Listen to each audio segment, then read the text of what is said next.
వాడు ప్రపంచంలో ఉన్న ప్రాణులందరినీ కనుక చంపితే ఎంత పాపమో అంత పాపం వాడికి దక్కుతుంది.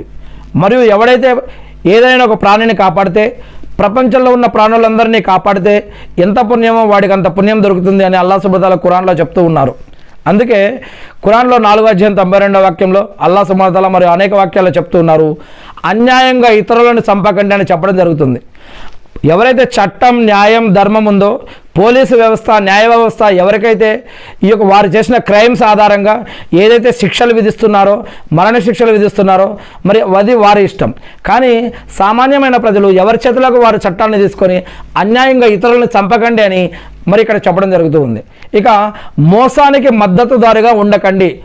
మోసానికి, హరాంకి, అన్యాయానికి, దొంగతనానికి, చెడు అలవాట్లకి, చెడు పద్ధతులకి, సమాజం నాశనమయ్యేదానికి, మన కుటుంబ వ్యవస్థ నాశనమయ్యేదానికి, మనం నమాజుల నుంచి దూరం కావడానికి, ఖురాన్ నుంచి దూరం కావడానికి, ఇంకా ఇతర అనేక విషయాలకి, మోసానికి మద్దతుగా దూరంగా ఉండండి.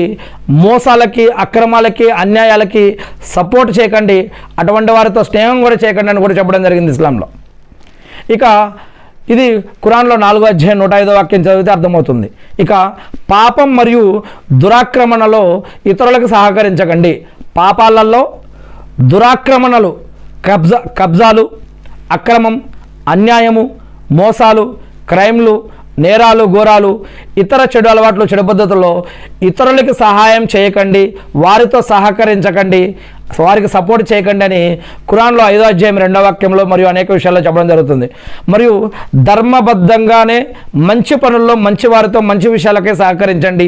లేదా చెడ్డవారు మంచి మార్గంలోకి రావడం కోసం చెడు పనులు వదిలేసి మంచి మార్గంలో రావడం కోసం కూడా ప్రయత్నం చేయండి. చెడుని ఆపండి, మంచిని ప్రోత్సహించండి అని కూడా చెప్పడం జరిగింది. మరియు మెజారిటీ సత్యానికి ప్రమాణం కాదు. మెజారిటీ సత్యానికి ప్రమాణం కాదు అంటే ఎక్కువ మంది ఏదైతే ఫాలో చేస్తున్నారో అదే నిజమైంది, అదే సత్యమని మనం అనుకోకూడదు. ఎక్కువ మంది ఒక విషయాన్ని చేస్తున్నారంటే అరే అంతమంది చేస్తున్నారు కదా అది కరెక్ట్ అని మనం అనుకోకూడదు. దాంట్లో నిజాలు ఏమిటి మన బుద్ధి జ్ఞానాలతో తెలుసుకోవాలి. మన మందిని చూసి, మనుషులని చూసి, ఒక గ్రూప్ను చూసి, ఒక జమాతును చూసి ఇది కరెక్టు, వీళ్ళు ఇంతమంది ఉన్నారు కదా, వీళ్ళు ఇంతమంది దాన్ని ఫాలో అవుతున్నారంటే అది కరెక్టేమో అని అట్లా మెజారిటీని చూసి మనం ఒక నిర్ణయానికి రాకూడదు. దాంట్లో ఉన్న నిజాలను చదివి తెలుసుకొని బుద్ధి జ్ఞానాలతోటి దాని ధర్మజ్ఞానంతో ఆలోచించాలి. మన మనసుకు నచ్చినట్టు ఆలోచించకుండా ధర్మజ్ఞానంతో పోల్చుకొని ఆలోచించాలి అని 6వ అధ్యాయం 116వ వాక్యంలో తెలియజేయడం జరుగుతుంది. మరియు న్యాయంగా ఉండాలి ఎవరితోటైనా సరే.